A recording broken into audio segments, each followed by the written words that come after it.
बिस्मिल्लाहिर्रहमानिर्रहीम। अस्सलाम वालेकुम नाज़रीन, एनबी न्यूज़ की तरफ से मैं आपका मेज़बान नवाज़ भुट्टो अपने कैमरामैन फुरकान नवाज़ के साथ आपकी खिदमत में हाजिर हैं। नाज़रीन, इसमें शक की कोई भी गुंजाइश मौजूद नहीं है कि पाकिस्तान को जितना नुकसान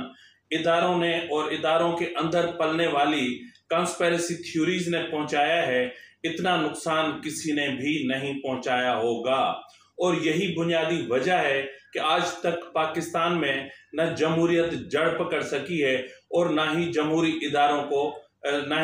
इदारे मुस्तहकम हो सके हैं। और जमहूरी इदारों और जमहूरियत के अदम इस्तेहकाम की वजह से पाकिस्तान हमेशा अदम इस्तेहकाम का शिकार रहा है और पाकिस्तान में हमेशा सियासी इंतशार रहा है। और यही सियासी इंतशार इस मुल्क में एक बदतरीन मुआशी इंतशार को जन्म देता है, जिससे आज हम यानी पाकिस्तान दो चार है। नाज़रीन, कहाँ से शुरू करें? क़याम पाकिस्तान के फौरन बाद से ही ये कॉन्स्पिरेसी थ्योरीज शुरू हुई और वो सिलसिला नहीं रुका और अभी तक चल रहा है। मैं किसका नाम लूँ? मतलब यहाँ हर इदारे ने अपना हिस्सा यहाँ पे मिलाया है। अगर हम बात करें सुप्रीम कोर्ट की, तो सुप्रीम कोर्ट ने नजरिए ज़रूरत को जन्म देकर कभी जमहूरियत को नुकसान पहुंचाया, तो कभी जो है वो मुफाहमत के नाम पर और कभी मुल्क के वसीतर मुफाद के नाम पर इस मुल्क में जमहूरियत की जड़ें काटी हैं और इस मुल्क के जो है वो सियासी इस्तेहकाम को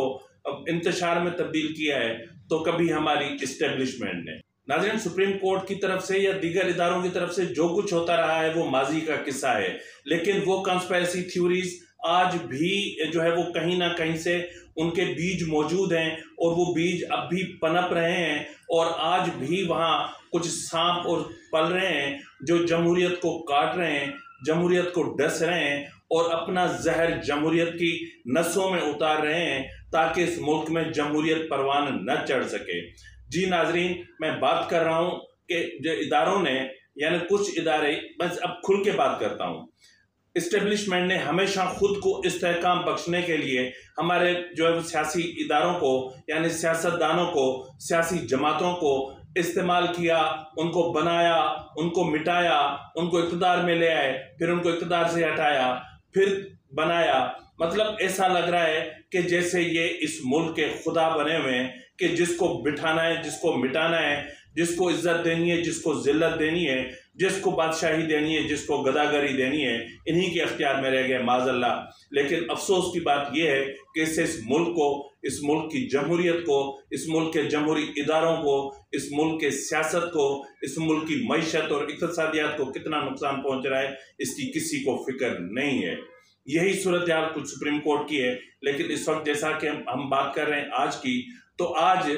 ये कौन नहीं जानता कि पीटीआई किसके कांधों पर बैठकर बरसरे इक़्तिदार आई, किस तरह जो है वो आरटीएस सिस्टम को बिठा दिया गया और किस तरह जो है वो पीटीआई को, एक हारती हुई जमात को एक बरसरे इक़्तिदार में ले आया गया और किस तरह क्या क्या हुआ, ये भी कोई ढकी छुपी बात नहीं है।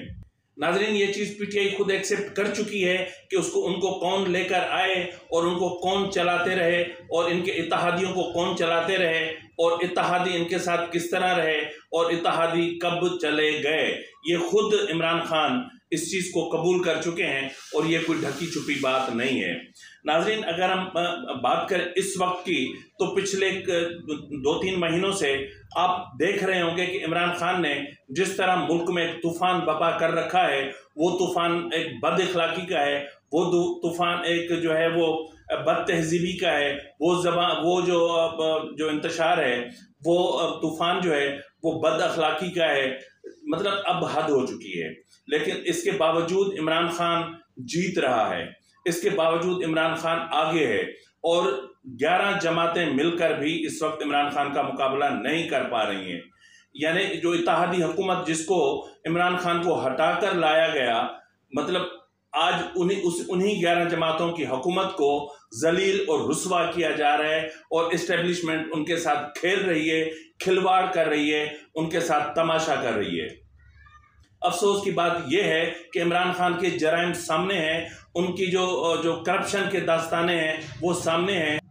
फॉरेन फंडिंग केस में इमरान खान जो इंटरनेशनल ठग करार पा चुका है, इसके बावजूद इस्टेब्लिशमेंट उसकी पीठ पीछे खड़ी है। नाजरीन, आपको याद होगा कि कल के व्लॉग में मैंने कहा था कि इमरान खान की धमकी के पीछे किसकी थपकी है, और यही इन्हीं अल्फाज का या इन्हीं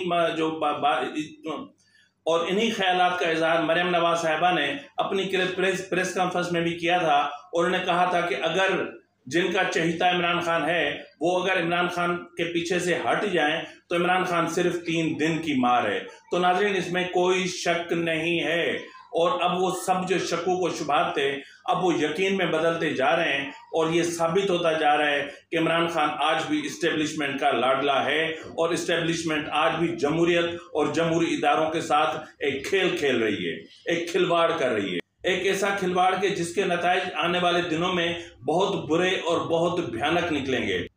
नाज़रीन, एक तरफ तो इमरान खान के खिलाफ केसेस बनाए जा रहे हैं, इमरान खान को मुल्जिम ठहराया जा रहा है, इमरान खान को बेनकाब किया जा रहा है, मुसलसल इमरान खान एक्सपोज हो रहा है, लेकिन इसके बावजूद इस्टेब्लिशमेंट मुसलसल उसकी पीठ के पीछे खड़ी है। जब इमरान खान थोड़ा सा दाएं बाएं चलते हैं तो एक आपको अब यहाँ ये लफ्ज़ मुझे कहने नहीं चाहिए, बहुत माजरत के साथ, कि जब गधा सीधा नहीं चलता तो उसको डंडी मारी जाती है, कभी दाएं से तो कभी बाएं से। तो इमरान खान भी जब थोड़ा सा दाएं बाएं होने लगते हैं तो फिर अदालतों की तरफ उनको खींच लिया जाता है और उनके करप्शन के केसेस खोल दिए जाते हैं। तो नाजरीन, इस वक्त मेरा जो इशू है वो ये नहीं है कि इमरान खान के करप्शन के केसेस, लेकिन मैं इतना जरूर कहूंगा कि जब अदालतें इमरान खान को इंसाफ के कटहरे तक ले जाने की कोशिश करते हैं तो फिर बीच में कुछ ना कुछ आ जाता है, यानी नजरिया जरूरत जन्म ले लेता है और मुल्क का वसीतर मुफाद सामने आ जाता है। नाज़रीन, पिछले कुछ दिनों से आप मुतवातिर सुन रहे होंगे कि आर्मी चीफ साहब की और इमरान खान की खुफिया मुलाकातों के तज़किरे और डांट और मोहब्बत और प्यार और ताल्लुकात, एक पिछड़ा हुआ बच्चा जाके अपने वालिद से मिला और फिर गिले शिकवे हुए। नाजरीन, बात वहां तक खत्म नहीं होती, बात ईवान सदर में जो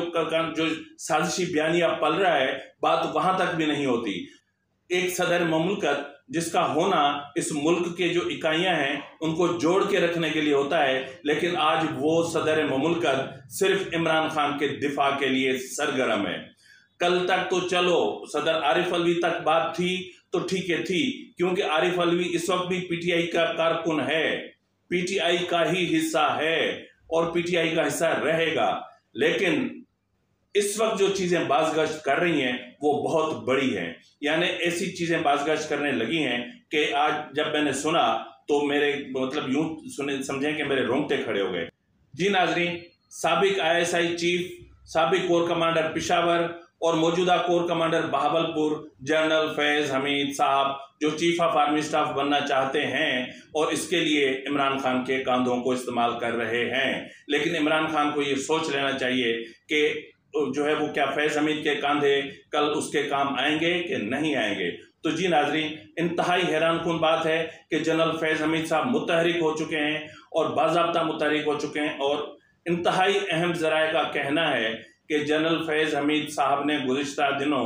जो है वो चीफ ऑफ आर्मी स्टाफ को, एक core commander Bahawalpur chief of army staff को गाड़ी में बिठाकर किसी जगह लेकर गया जहां इमरान खान और चीफ ऑफ आर्मी स्टाफ और जनरल फैज के दरमियान एक अहम मामलात पर बातचीत होती है। वो मामलात हैं चीफ ऑफ आर्मी स्टाफ की तोसी, नए चीफ ऑफ आर्मी स्टाफ का तकर्रुर और मौजूदा हुकूमत को घर भेजना। तो उसके लिए माहौल कैसे साजगार किया जाए और किस तरह दिसंबर तक इस मौजूदा हुकूमत को घर भेजा जाए या किस तरह जनवरी तक घर भेजा जाए और किस तरह अप्रैल तक जो है वो नया वजीर आजम मुंतखब होकर आ जाना चाहिए, क्योंकि अप्रैल तक जो नया वजीर आजम आएगा यानी इमरान खान, तो वही आके जनरल फैज हमीद साहब को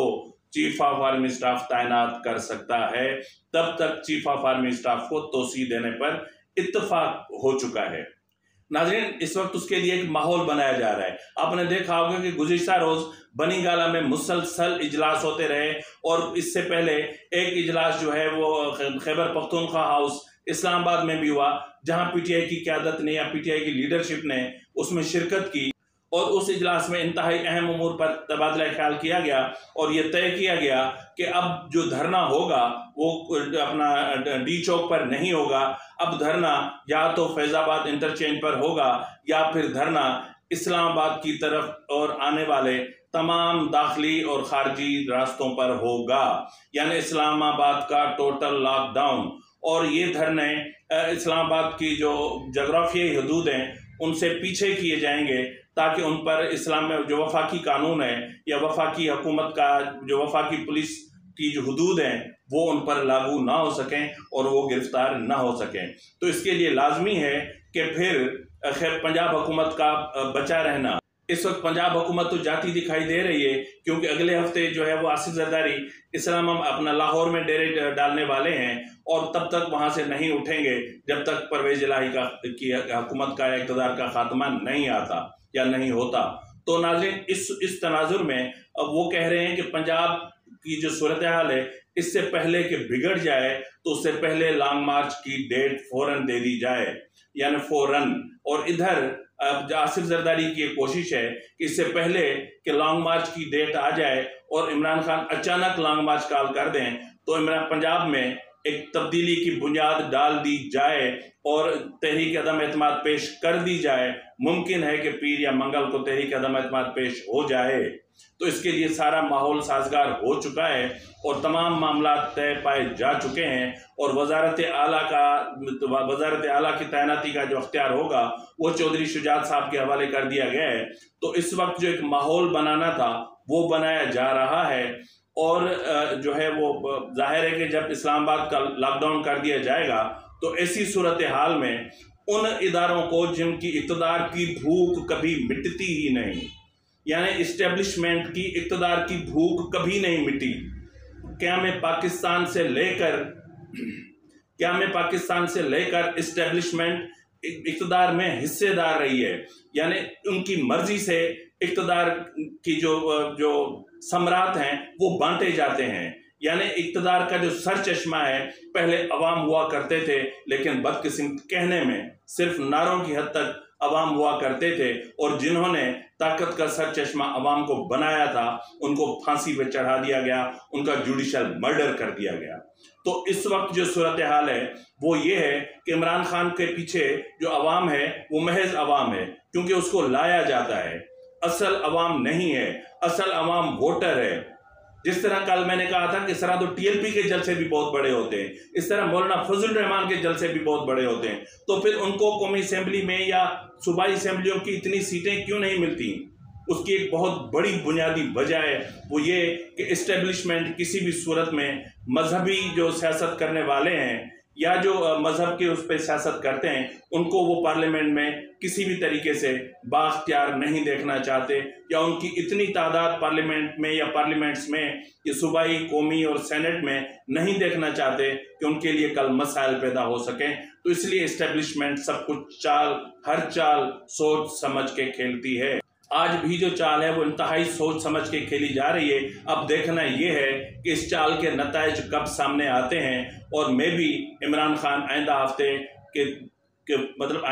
के इब्तिदा में ही लॉन्ग मार्च की कॉल दे दें, क्योंकि उनको पता है कि पंजाब तो जा ही रहा है, खैबर पख्तूनख्वा भी उनके हाथों से जाता नजर आ रहा है। अगर पंजाब और खैबर पख्तूनख्वा के हाथों से निकल गए तो फिर इमरान खान का जो सारी हिकमत अमली है और जो जनरल फैज साहब की जो सारी हिकमत अमली है वो नाकाम हो जाएगी। तो नाज़रीन, जनरल फैज साहब जो है मैं सबको पता है कि उससे कौन फैज़याब नहीं हुआ। क्या उसे आसिफ जरदारी फैज़याब नहीं हुए? क्या उसे सिंध हुकूमत फैज़याब नहीं हुई? क्या उसे सिंध के चीफ मिनिस्टर फैज़याब नहीं हुए? क्या उसे इमरान खान फैज़याब नहीं हुआ? क्या उससे कौन फैज़याब नहीं होता रहा? क्या उसे नून लीग फैज़याब नहीं होती रही? सब फैज़याब होते रहे हैं, लेकिन उनका जो पलड़ा है यानी जो झुकाव है अपने कमाऊ पूत इमरान खान की तरफ है। अब देखना ये है कि ये अपने कमाऊ पूत को